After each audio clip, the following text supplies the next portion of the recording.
not familiar with what an APPG is, apart from being very difficult to say, it does what it says in the tin. It's an all-party group. There are hundreds, if not thousands, of all-party groups in Parliament. And they exist so that colleagues from both houses and across the political divide who share a common interest and ambition in a particular subject can have a platform to advance that cause in Parliament and with government, and also to be a focal point that interested parties from outside Westminster and Whitehall can have access to those discussions and help shape them. In the last Parliament, I chaired the East-West Rail party group, and we had conversations at the time that actually with the corridors ambitions becoming clearer, the scope of the East-West Rail group should be greatly enhanced to encompass all the different aspects of the project. And in consultation with other colleagues involved in East-West Rail and the broader project, we decided that we would set up a new all-party group, which is what we're launching today. It's taken us a little more time than we hoped. There was a small matter of an unexpected general election, which rather disrupted the timetable. But I'm absolutely delighted that today we can formally launch it. Unless anyone has any objections amongst parliamentary colleagues, I've put myself forward as chair. There aren't any other nominations, but if any from the floor wish to come, feel free to speak now. We have three vice chairmen: Dame Cheryl Gillan, MP for Cheshire and Amersham; Daniel Zoyk, who I see on my left, MP for Cambridge; and Lord Faulkner, Labour peer in the House of Lords, who's been a great champion of East-West Rail over the years. Those will be the initial officers. It's not an exhaustive list. We can add more people as officers or members as we go forward. But just to get the formal business out the road, unless anyone objects, I'm going to declare that those are the officers of the group. Agree. Thank you very much. Now, before I've got three other speakers today to say a little bit more about their involvement in the project. But first of all, I just wanted to say a little bit more about my role as the champion of the corridor. Firstly, what I'm not. I'm not a minister. I do not have decision-making powers. More importantly, I do not have a checkbook in my pocket to write out large sums of money for different schemes.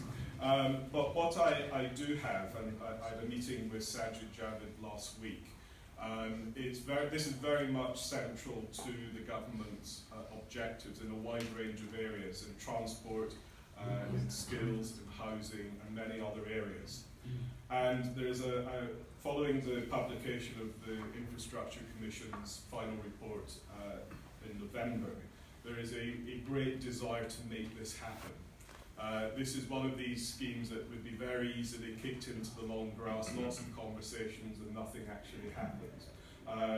My appointment, I hope, is a signal that we want things to happen. And as I said, I had a meeting with Sajid last week.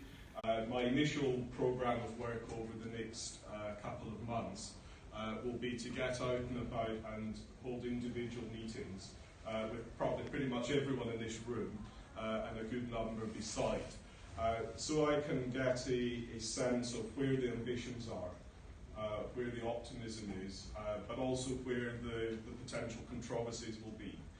So I can do as comprehensive as I can a mapping of the different interests and objectives along the corridor. Because this project will only succeed if it's approached in a strategic, long-term way. If it ends up being a collection of individual projects that sit next to each other but aren't thought through, it's not going to work.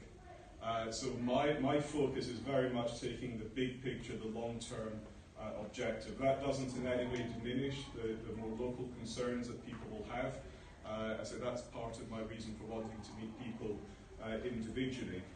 It's also about making sure that government thinking is joined up because although I've been appointed by Sajid Javid in what's it called now, NHCLG, this clearly involves the Department for Transport. It involves BASE for the skills part of the agenda, for looking at the electricity supply, utility supply. It involves DEFRA for the same reasons. It involves, as we use smart technologies, it will involve DCMS and security services to make sure that any smart networks we create are robust and not easily hackable. Clearly it involves the Treasury. They'll have to come prime a lot of the work. So part of the role will be to look across the whole piece of government. It will also be about, and this is where it probably will get controversial, making sure that everything is done in the right order. I know from my patch in Milton Keynes there are housing pressures, there are short-term demands to produce local plans to meet 5-year housing supply targets. I know that's the case in neighbouring authorities. But what is the point of trying to meet these short-term objectives in isolation from each other and in absence of a long-term objective?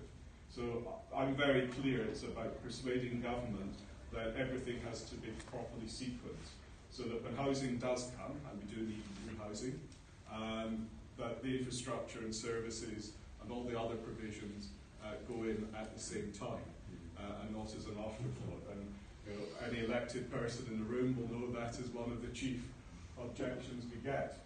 I think the potential for this is enormous. I don't think it's in any way we're underestimating things by saying this could be the UK Silicon Valley. The inward investment potential is enormous. We combine some of the best academic centres, not just in the country but the world, internationally recognised organisations. We already have high-tech business along the corridor, but there can be so much more. And it's, as I say, integrating all these objectives. For example, if we want to attract inward investors to build a supercomputer in either Cambridge or Oxford or Milton Keynes or wherever, do we have the digital connectivity to enable that to happen? So it's not just looking at 5G as a great mobile phone connection in each town and city. It's looking at that connectivity right across the corridor. So that will be my task, to listen to you, to champion the broad ambition of the project. I have the ear of the Secretary of State and his colleagues.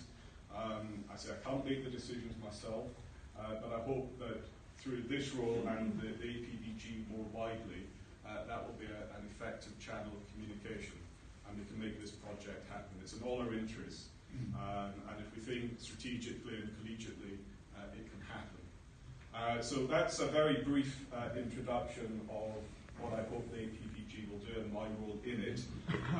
I'm now going to invite 3 speakers to give a short address, and then we'll open up for some questions and answers. So can I first of all invite, as Chairman of England's Economic Heartland and leader of Buckinghamshire.